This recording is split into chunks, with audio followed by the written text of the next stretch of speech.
Good morning students. देखिए, आज हम हिंदी व्याकरण में विशेषण के ऊपर जो है चर्चा कर रहे हैं कि विशेषण किसे कहते हैं। सबसे पहले हम इसकी परिभाषा देखेंगे कि वे शब्द जो किसी संज्ञा या सर्वनाम शब्द की विशेषता बतलाते हैं। वे शब्द जो किसी संज्ञा या सर्वनाम शब्द की विशेषता बतलाते हैं उन्हें हम विशेषण कहते हैं। संज्ञा सर्वनाम हम पढ़ चुके हैं कि संज्ञा किसे कहते हैं और सर्वनाम किसे कहते हैं। जैसे नीला आकाश, तो यहां आकाश को कैसा बताया गया है? नीला। तो यहां जो नीला जो शब्द है वो क्या हुआ? विशेषण।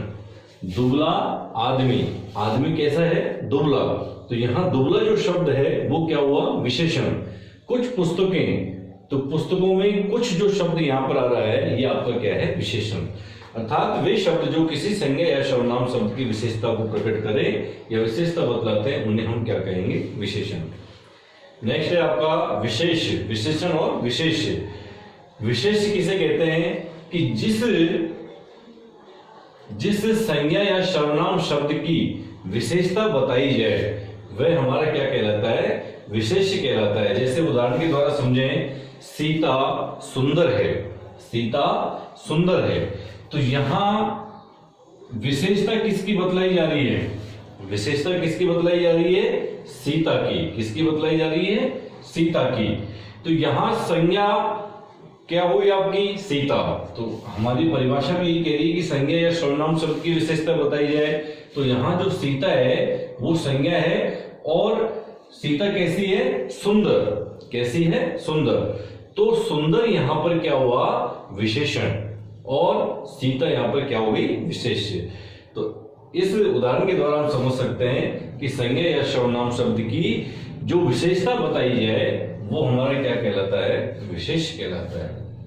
अब हम चर्चा करेंगे विशेषण के भेद कि विशेषण कितने प्रकार के होते हैं। हिंदी में विशेषण के मुख्यतः 5 भेद होते हैं। नंबर 1 गुणवाचक विशेषण, 2 संख्यावाचक विशेषण, नंबर 3 परिमाण वाचक विशेषण, नंबर 4 संकेतवाचक विशेषण और नंबर 5 व्यक्तिवाचक विशेषण। सबसे पहले हम चर्चा करते हैं गुणवाचक विशेषण। गुणवाचक विशेषण की वे शब्द जो किसी संज्ञा या सर्वनाम के गुण, दोष, रूप, रंग, आकार, स्वभाव, दशा आदि का बोध कराते हैं उन्हें हम गुणवाचक विशेषण कहते हैं। जैसे काला, पुराना, भला, छोटा, मीठा, देसी, पापी, धार्मिक आदि। अर्थात ये और भी शब्द हो सकते हैं, ये हम उदाहरण में लेकर के चल रहे हैं। इसके अलावा और भी बहुत से शब्द हैं। जैसे राम काला है, तो यहाँ काला जो शब्द है वो आपका क्या हुआ? गुणवाचक। मतलब वो राम का गुण बता रहा है कि वो किस प्रकार का है? काला है। इसी प्रकार से नंबर 2 है आपका संख्यावाचक विशेषण। संख्यावाचक विशेषण किसे कहेंगे?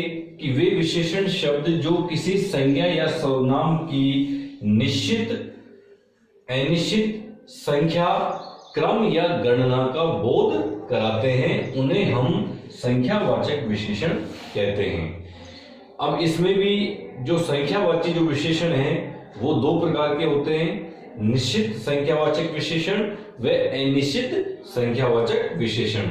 निश्चित संख्यावाचक विशेषण कौन से होते हैं? कि वे विशेषण शब्द जिनसे किसी संख्या का निश्चितता का हमें बोध हो या किसी निश्चित संख्या का जो हमें बोध हो उन्हें हम निश्चित संख्यावाचक विशेषण कहेंगे।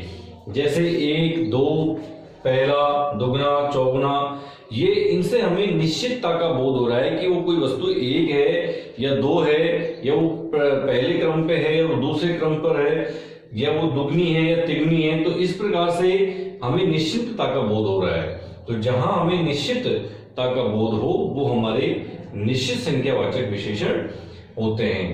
अगला नंबर 2 आपका जो है वो है अनिश्चित संख्यावाचक विशेषण। सेकंड नंबर पे है आपका अनिश्चित संख्यावाचक विशेषण कि जिन विशेषण शब्दों से निश्चित संख्या का बोध नहीं होता है उन्हें हम अनिश्चित संख्यावाचक विशेषण कहते हैं। जैसे कुछ, कई, सब, बहुत, थोड़ा। जैसे उदाहरण के तौर पर हम देखें कि कुछ लोग आ रहे हैं। अब जो लोग आ रहे हैं उनकी हमें संख्या का जो है मालूम नहीं है कि वो कितने हैं, तो इसलिए कुछ जो शब्द हो गया वो आपका क्या हो गया, अनिश्चित संख्यावाचक विशेषण। तो कहने का मतलब कि जिन विशेषण शब्दों से निश्चित संख्या का हमको बोध नहीं हो पाता या निश्चित संख्या का हमको पता नहीं चल पाता है, उन्हें हम अनिश्चित संख्यावाचक विशेषण कहते हैं। नेक्स्ट आपका है थर्ड नंबर पर परिमाणवाचक विशेषण। वे विशेषण शब्द जो किसी पदार्थ की निश्चित या अनिश्चित मात्रा, परिमाण, नाप या तोल आदि का बोध कराते हैं, उन्हें हम परिमाणवाचक विशेषण कहते हैं। देखिए, वे विशेषण शब्द जो किसी पदार्थ की निश्चित या अनिश्चित मात्रा, उसका परिमाण, नाप या तोल कि जो हमको बोध कराए, उन्हें हम क्या कहेंगे, परिमाणवाचक विशेषण। ये भी परिमाणवाचक विशेषण भी उन्हें दो प्रकार के होते हैं। नंबर एक, निश्चित परिमाणवाचक विशेषण। निश्चित परिमाणवाचक विशेषण कि जिन विशेषण शब्दों से किसी निश्चित मात्रा, परिमाण, नाप या तोल का हमें बोध हो, उन्हें हम निश्चित परिमाणवाचक विशेषण कहते हैं। जैसे 2 मीटर कपड़ा, 5 किलो तेल, 7 लीटर दूध। तो कहने का मतलब इनसे हमें निश्चितता का पता चल रहा है कि जैसे मैंने कहा 2 मीटर कपड़ा, तो कपड़ा कितना चाहिए, 2 मीटर, तो एक निश्चित संख्या हो गई, निश्चित परिमाण हो गया। इसी प्रकार 5 किलो तेल, तो यहाँ क्या हुआ कि जो तेल की जो मात्रा है वो क्या है, निश्चित है, 5 किलो है। तो कहने का मतलब निश्चितता का हमको जो है बोध हो रहा है, तो इसलिए ये आपका किसमें आएगा, निश्चित परिमाणवाचक विशेषण में। अगला है आपका अनिश्चित परिमाणवाचक विशेषण। तो जस्ट इसका विपरीत हो जाएगा कि जिन विशेषण शब्दों से निश्चित मात्रा, परिमाण, नाप या तोल का हमें बोध नहीं होता है या उसकी निश्चितता का हमको बोध नहीं होता है, उन्हें हम अनिश्चित परिमाणवाचक विशेषण कहते हैं। जैसे थोड़ा, बहुत, कम, ज्यादा, अधिक, ये जो शब्द हैं इनसे हमें अनिश्चितता का पता चल रहा है। किसका पता चल रहा है, जैसे थोड़ा, बहुत, कम, ज्यादा, अधिक, तो क्या इनसे निश्चित मात्रा का पता चल रहा है हमें, नहीं। जैसे गिलास में दूध कम है, अब कम तो है लेकिन अब ये पता नहीं कितना कम है, तो निश्चितता का हमको बोध नहीं हो रहा है। तो ये जो शब्द हैं वो अनिश्चित परिमाणवाचक विशेषण कहलाएंगे।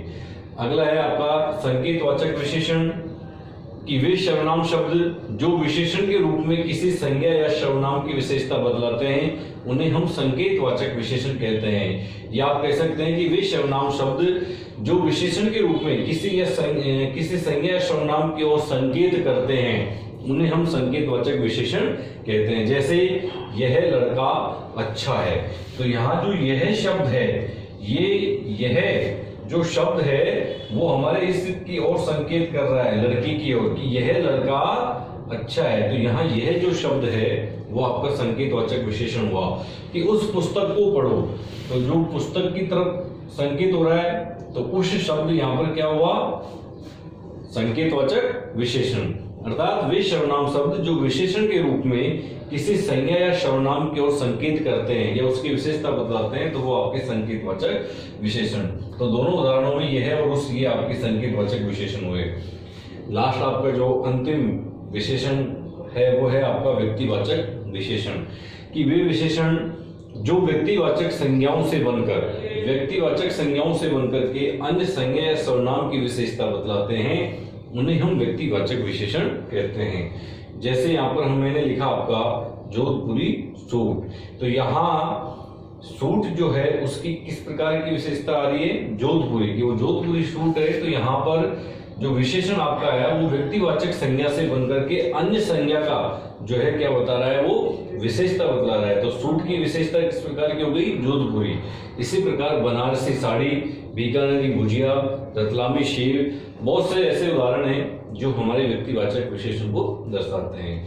तो ये आपके जो विशेषण है वो पांचों भेद मैंने आपको करवा दिए हैं। अभी इसमें हम तुलनात्मक जो विशेषण है अभी उनका भी जो है अध्ययन करेंगे, उसके बारे में हम नेक्स्ट जो है वीडियो में चर्चा करेंगे। धन्यवाद।